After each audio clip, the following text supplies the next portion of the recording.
जय गुरुदेव, जय श्री महाकाल। आप सभी साधकों और मित्रों को आप सभी का स्वागत है मेरे YouTube चैनल पर। सबसे पहले आने वाले सभी दर्शकों से मैं कहना चाहूँगा कि तंत्र मंत्र व साधना से संबंधित हमेशा ज्ञानवर्धक जानकारी, सभी तरह के तंत्र मंत्र व अपनी समस्याओं के निवारण से संबंधित वीडियो को देखने के लिए इस चैनल को सब्सक्राइब कर लें और बेल आइकन को दबा दें। वीडियो अच्छा लगे तो वीडियो को लाइक, शेयर और कमेंट अवश्य करें। अगर आप किसी भी ऊपरी बाधा, तंत्र मंत्र बाधा या उससे संबंधित अन्य किसी भी बाधा या समस्या से ग्रसित हैं और उसका समाधान पाना चाहते हैं तो आप मेरे व्हाट्सएप नंबर 7070699665 पर संपर्क कर सकते हैं। जय गुरुदेव, जय महाकाल। आप सभी का स्वागत है मेरे YouTube चैनल पर। मैं तांत्रिक वशिष्ठ कुमार योगी आप सभी का स्वागत करता हूं। आज मैं आप सभी को माता धूमावती साधना के बारे में विस्तार से बताऊंगा। जो भी साधक इसकी साधना करना चाहते हैं उसे बहुत ही सावधानी के साथ माता धूमावती महाविद्या की साधना करनी चाहिए। बिना भली भांति जानकारी लिए इस साधना को करने पर, इस साधना में त्रुटि होने पर साधक को कई बार विपरीत परिणाम भी देखने को मिलते हैं। ऐसा मैंने अपने जीवन में कुछ लोगों के साथ में होता हुआ देखा है, इसलिए आप सभी को बता रहा हूं। आप सभी को इस साधना से डराने का या इस साधना से दूर करने का मेरा कोई उद्देश्य नहीं है। अच्छा होगा कि आप इस साधना को अपने प्रत्यक्ष गुरु, सतगुरु के निर्देश में करें तो उचित रहेगा, क्योंकि ये धूमावती महाविद्या अत्यंत उग्र व तीक्ष्ण है। 10 महाविद्याओं में 7वीं महाविद्या है माँ धूमावती। इन्हें अलक्ष्मी या ज्येष्ठा लक्ष्मी यानी लक्ष्मी की बड़ी बहन भी कहा जाता है। ज्येष्ठ मास शुक्ल पक्ष अष्टमी को माँ धूमावती जयंती के रूप में मनाया जाता है। माँ धूमावती विधवा स्वरूप में पूजी जाती हैं तथा इनका वाहन कौवा है। ये श्वेत वस्त्र धारण किए हुए खुले केस के रूप में होती हैं। धूमावती महाविद्या ही ऐसी शक्ति है जो व्यक्ति की दीनहीन अवस्था का कारण है। विधवा के आचरण वाली यह महाशक्ति दुख दारिद्र्य की स्वामिनी होते हुए भी अपने भक्तों पर कृपा करती हैं। इनका ध्यान इस प्रकार बताया गया है।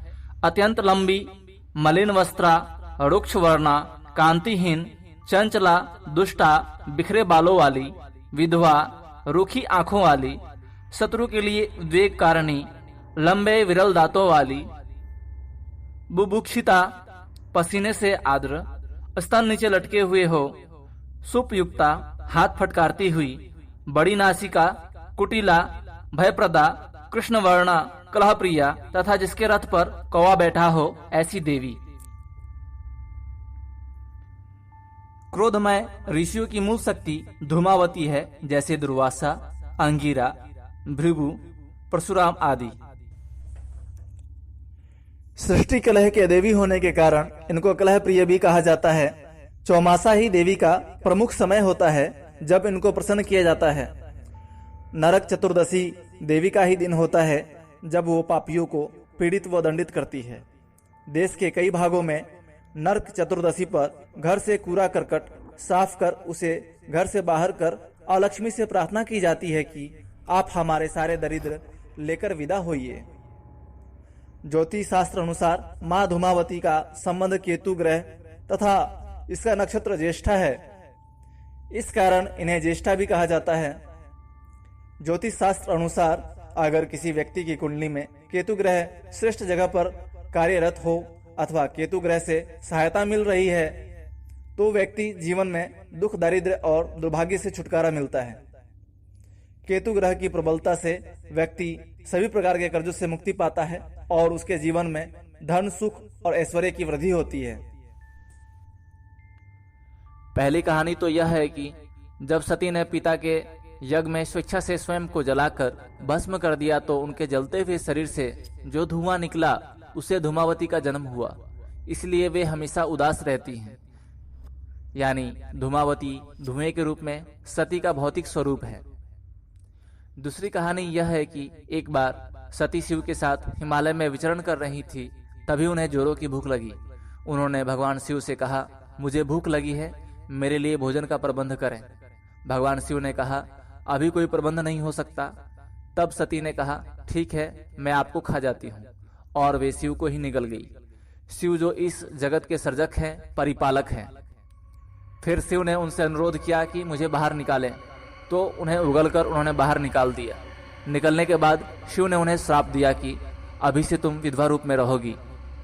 तभी से वे विधवा हैं, अभिषिप्त और परित्यक्त। भूख लगना और पति को निगल जाना सांकेतिक है। यह इंसान की कामनाओं का प्रतीक है जो कभी खत्म नहीं होती है और इसलिए वह हमेशा असंतुष्ट रहता है। माँ धूमावती उन कामनाओं को खा जाने यानी नष्ट करने की ओर इशारा करती हैं। अनुभवी साधकों का मानना है कि ग्रस्त लोगों को धूमावती देवी की साधना नहीं करनी चाहिए।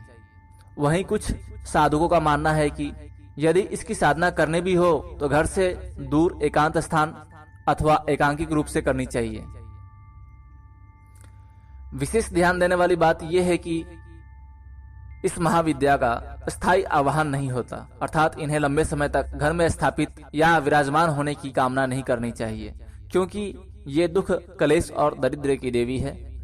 इनकी पूजा के समय ऐसी भावना करनी चाहिए कि देवी प्रसन्न होकर मेरे समस्त दुख, रोग, दरिद्रता, कष्ट, विघ्न, बाधाएं, कलेश आदि को अपने सूप में समेटकर मेरे घर से विदा हो रही हैं और हमें धन, लक्ष्मी, सुख एवं शांति का आशीर्वाद दे रही हैं। निरंतर इनकी स्तुति करने वाला कभी धन विहीन नहीं होता, वो उसे दुख छूते भी नहीं। बड़ी से बड़ी शक्ति भी इनके सामने टिक नहीं पाती। इनका तेज सर्वोच्च कहा जाता है। श्वेत रूप व धूम्र अर्थात धुआं इनको प्रिय है। पृथ्वी के आकाश में स्थित बादलों में इनका निवास होता है। शास्त्रों में धूमावती साधना के बहुत लाभ बताए गए हैं। अगर आपको या आपके परिवार में किसी को किसी भी तरीके का रोग हो जाए तो धूमावती साधना के माध्यम से उस रोग को दूर किया जा सकता है। अगर आपके शत्रु अधिक हैं और आपको बराबर परेशान करते हैं तो धूमावती साधना के द्वारा उन्हें अपने अनुकूल बनाया जा सकता है, उन्हें नष्ट किया जा सकता है। जीवन में सभी दृष्टियों से निर्भय होने के लिए धूमावती साधना की जाती है। ये महाविद्या अत्यंत उग्र है। ये दरिद्रता का नाश करती हैं और साधक को वैभवशाली बनाती हैं, धन की सभी समस्याओं को दूर करती हैं। धूमावती के सिद्ध साधक के संपर्क में हर तरह के इतर योनियां, भूत प्रेत वशीभूत रहते हैं तथा साधक का मनचाहा कार्य करते हैं। साधक इनसे मनचाहा कार्य ले सकता है। धूमावती महाविद्या की साधना को किसी भी शनिवार की रात्रि से प्रारंभ किया जा सकता है। साधक स्वयं काले रंग के वस्त्र धारण करे तथा बैठने के लिए कुशासन का प्रयोग करे। इस प्रयोग को दक्षिण दिशा की ओर मुंह करके संपन्न किया जाता है। सबसे पहले काले रंग के वस्त्र पर धूमावती यंत्र और धूमावती चित्र को स्थापित करें। जल से स्नान कराकर सिंदूर का तिलक लगाएं तथा अपने सामने तेल का दीपक जलावें। इसके बाद खड़गमाला से मंत्र जप आरंभ करें। 1.25 लाख मंत्र जप होने पर यह प्रयोग पूर्ण होता है। इस प्रयोग को किसी शमशान में या किसी मंदिर में या नदी के किनारे या निर्जन स्थान अथवा अपने घर के एकांत कक्ष में संपन्न किया जा सकता है। यदि साधक अपने घर में ही इस प्रयोग को करना चाहता हो तो अपने आसन के नीचे शमशान से लाई गई राख बिछा देनी चाहिए तथा उसके ऊपर बैठ करके ही मंत्र जप करना चाहिए।